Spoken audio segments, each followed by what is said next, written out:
ലാലേട്ടന്റെ പണിഷ്മെന്റ് ഒക്കെ കിട്ടിയപ്പോ എങ്ങനെ ഉണ്ടായിരുന്നു? ഇല്ല, എനിക്ക് ആക്ച്വലി അതും എന്റെ പ്രതികരണം കൂടി പോയി എനിക്ക് തോന്നിയിട്ടില്ല. ഞാൻ ചെയ്തത് തെറ്റാണെന്ന് ഞാൻ അവിടെ അക്സെപ്റ്റ് ചെയ്തിട്ടുണ്ട്. കാരണം അതൊരു റിയാലിറ്റി ഷോ ആണ്, എല്ലാവരും കാണുന്ന ഷോ ആണ്. അതുകൊണ്ട് അല്ലെങ്കിൽ അതിൽ കാണിക്കാത്ത ഒരുപാട് കാര്യങ്ങളുണ്ട്. അപ്പൊ അതിന് പ്രതികരിച്ചത് ഒട്ടും കുറഞ്ഞു പറ്റില്ല. അത് റംസാൻ എവിടെ പറയുന്നുണ്ടായിരുന്നു എന്ന് വെച്ചാൽ നമ്മള് ഇഷ്യൂസ് ഉണ്ടായിട്ട് അത് സോൾവ് ചെയ്ത സംഭവങ്ങളൊന്നും പുറത്ത് കാണിച്ചിട്ടില്ല. അല്ല, അത് അവരുടെ ഇഷ്ടമാണ്, അത് അവരുടെ റിയാലിറ്റി ഷോയുടെ ഒരു റൂട്ടാണ്, അത് എഗ്രിമെന്റിൽ തന്നെയുണ്ട്. സോ അത് നമുക്ക് നോക്കേണ്ട ആവശ്യമില്ല. ഇപ്പൊ ഓഡിയൻസ് എന്ത് കാണുന്നു നോക്കിക്കഴിഞ്ഞാലാണ് ആ പേടി, ആ ടെൻഷൻ, ആ കാര്യങ്ങളൊക്കെ അവിടെ നടക്കുന്നത് നമുക്കറിയാലോ. ഇപ്പൊ അതിന്റെ ഉള്ളിൽ തന്നെ ബാക്കിയുള്ള കണ്ടസ്റ്റൻസിനോട് ചോദിച്ചു നോക്കിയാൽ പോരെ. റംസാൻ, ഒരു സെഗ്മെന്റും കൂടെ, ഒരു കോളേജ് ഫ്രണ്ട് എന്നുള്ളൊരു സെഗ്മെന്റ് ആണ്. അപ്പോ ആരെങ്കിലും വിളിച്ചിട്ട് ഒന്ന് ചോദിക്കാൻ റംസാനെ പറ്റി എന്താ അഭിപ്രായം എന്നൊക്കെ ചോദിക്കട്ടെ. എന്നെ പറ്റി എന്റെ ഫ്രണ്ടിനെ വിളിച്ചു കഴിഞ്ഞാൽ നല്ല അഭിപ്രായമല്ലേ പറയുള്ളൂ.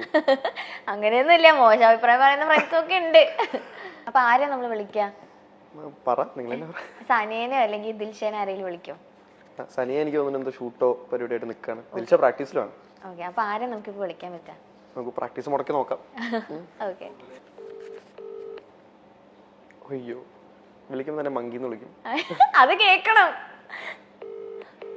മാറ്റിക്കും. എടി, ഞാൻ ലൗഡ് സ്പീക്കറിലാണ്, ഇന്റർവ്യൂലാണ്. നീ പ്രാക്ടീസിലാ?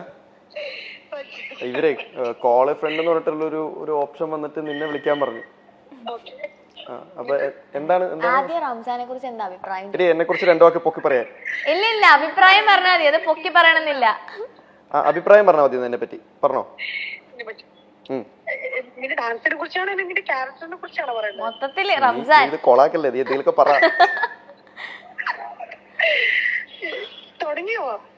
ഓൾറെഡി ഇവിടെ ഷൂട്ട് ലൈവ് പോയിക്കൊണ്ടിരിക്കുന്നു, പറ.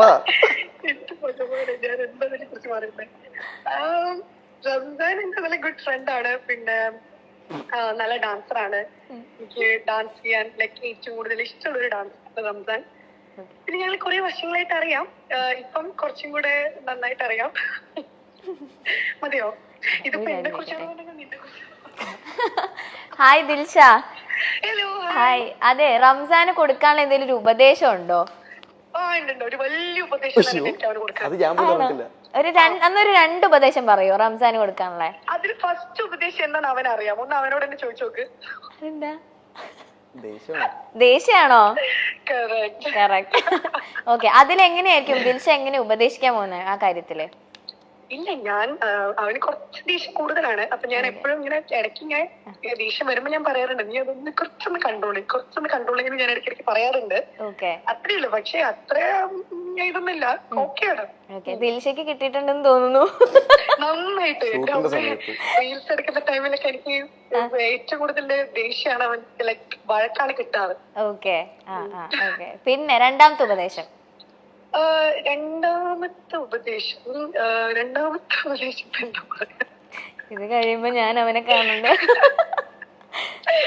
രണ്ടാമത്തെ ഉപദേശം ഇത് തന്നെ. രണ്ടാമത്തെ ഉപദേശം നമുക്ക് ഇത് തന്നെ പറയാം. റീൽസ് എടുക്കുന്ന ടൈമിൽ കുറച്ചും കൂടെ എന്താ പറയാ, നീ ഇങ്ങനെ വഴക്ക് പറയാതെ കുറച്ചും കൂടെ നന്നായിട്ട് എടുക്കുകയാണെങ്കിൽ കുറച്ചും കൂടെ നല്ല രീതിയിൽ എക്സ്പ്രഷൻസ് ഒക്കെ ഇട്ട് എനിക്ക് നന്നായിട്ട് ചെയ്യാൻ പറ്റും കേട്ടോ. Okay Dilsha, thank you so much. Practice ഒക്കെ നടക്കട്ടെ. ശരി. കേട്ടല്ലോ 2 ഉപദേശം. റീസൺ ഉണ്ട്, അത് ഞാൻ പറയാം. ഓക്കെ, കഴിഞ്ഞിട്ടില്ല, കഥ കഴിഞ്ഞിട്ടില്ല. നമ്മള് ഡാൻസ് ഓക്കെ, നമ്മളിപ്പോ ചെയ്തതിൽ ഒരെണ്ണം മാത്രമാണ് റൊമാൻറ്റിക് ആണ് പെർഫോമൻസ് ചെയ്തെങ്കിലും ഒരെണ്ണം കുറച്ച് ഫോക്ക് ടൈപ്പ് മല്ലിപ്പൂ നമ്മൾ ചെയ്തു. അത് അടിപൊളിയായിരുന്നു. അത് അൺഎക്സ്പെക്ടഡ് ആയിട്ട് നമ്മള് വേറൊരു ഡാൻസ് അന്ന് രാവിലെ ഷൂട്ട് ചെയ്യാൻ പോയി പാട്ട് കേട്ടു, വൈകുന്നേരം കോസ്റ്റ്യൂം എടുത്ത് അപ്പൊ ഷൂട്ട് ചെയ്ത് അപ്പൊ എടുത്തു. ആ സ്റ്റെപ്പ് ഒക്കെ ഉണ്ടല്ലോ, ഇങ്ങനെ നോക്കിയാൽ പോലും പഠിക്കാൻ പറ്റില്ല. നമ്മള് അത് ഷൂട്ട് കഴിഞ്ഞു. അപ്പൊ ഇപ്പൊ റീസെന്റ് ചെയ്ത സംഭവത്തില് അത് റൊമാൻറ്റിക് പെർഫോമൻസ് ആണ്. അപ്പോൾ നമ്മൾ അത് പ്രാക്ടീസ് ചെയ്യുമ്പോൾ നമ്മൾ പറയുക ഇങ്ങനെ ടെക്നിക്കലി അപ്പോൾ തിരിച്ച് നല്ല ഭംഗിയായിട്ട് നല്ല കുട്ടിയായിട്ട് എല്ലാം പഠിക്കും. എല്ലാം നല്ല പെർഫെക്റ്റ് ആയിട്ട് കാണിച്ചു തരും.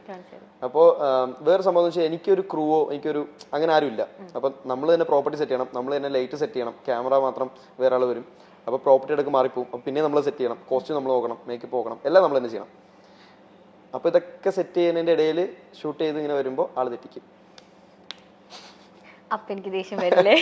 അല്ല റംസാൻ, ചെറുതായിട്ട് അത് പ്രാക്ടീസ് ചെയ്ത് നന്നാക്കിയ സംഭവം, എല്ലാം പെർഫെക്റ്റ് ആക്കിയതാ. എന്നിട്ട് തെറ്റിക്കുമ്പോൾ ഞാൻ പറയും അതും ഞാൻ ദേഷ്യപ്പെട്ടല്ല പറയും, ഞാൻ എന്തെങ്കിലും പറഞ്ഞു കഴിയുമ്പോൾ അവിടെ ദേഷ്യമായിട്ട് തോന്നുന്നതാണ്. പക്ഷെ പാവം ഇങ്ങനെ ദേഷ്യപ്പെടരുതിട്ടാ. ദേഷ്യപ്പെട്ടില്ല ഞാൻ കുറച്ചുകൂടെ എക്സ്പ്രഷൻ ഒക്കെ ഇട്ട് ചെയ്യാന്നാ പറഞ്ഞേക്കുന്നത്. അത് വെറുതെ തള്ളണ അങ്ങനൊന്നുമില്ല. ഓക്കെ. ദിൽഷ കരയോ പെട്ടെന്ന്? റംസാൻ വഴക്ക് പറയുമ്പോഴും കരയോ? ഞാൻ നമ്മളെന്തെങ്കിലും ഒന്ന് ചെയ്യടി എന്ന് പറഞ്ഞാൽ മുഖം മാറും. ഓക്കെ. അപ്പൊ okay Ramzan, thank you so much ഇത്രയും നേരം നമ്മുടെ ടൈം സ്പെൻഡ് ചെയ്തതില്. റംസാന്റെ എല്ലാ ആഗ്രഹങ്ങളും നടക്കട്ടെ. ഡാൻസ് ഇനിയിപ്പോ നമുക്ക് അങ്ങനെ കഥക്ക് പഠിക്കാൻ പറ്റണേന്നുള്ളൊരു ആഗ്രഹം അതങ്ങനെ നിൽക്കുന്നു. ഉണ്ട്, അതെല്ലാം നടക്കട്ടെ. ഗ്രാജുവലി ആണല്ലോ. അപ്പൊ ഇപ്പൊ എന്റെ അടുത്ത് പറഞ്ഞ കാര്യങ്ങളൊക്കെ എന്തായാലും നടക്കട്ടെ. അതുപോലെ തന്നെ മൂവി റംസാന്റെ ആഗ്രഹം പോലെ നല്ല ക്യാരക്ടേഴ്സ് ഒക്കെ റംസാന് ചെയ്യാൻ പറ്റട്ടെ. ഇനിയും ഒരുപാട് ഹൈറ്റ്സിൽ എത്തട്ടെ. ഒരൊറ്റ റിക്വസ്റ്റ് ഉണ്ട്, ഈ റീൽസ് ഒക്കെ നിങ്ങൾ ആദ്യം ഒരു പ്രോമോ ഇറക്കില്ലേ, അത് കണ്ട് നമ്മൾ ഇങ്ങനെ ഇരിക്കുകയായിരിക്കും. പെട്ടെന്ന് തന്നെ അതിന്റെ ഫുൾ വീഡിയോ ഇറക്കിയേക്കണം. ഭയങ്കര ലേറ്റ് ആക്കി അങ്ങനെ ഒന്നും ചെയ്യരുത്.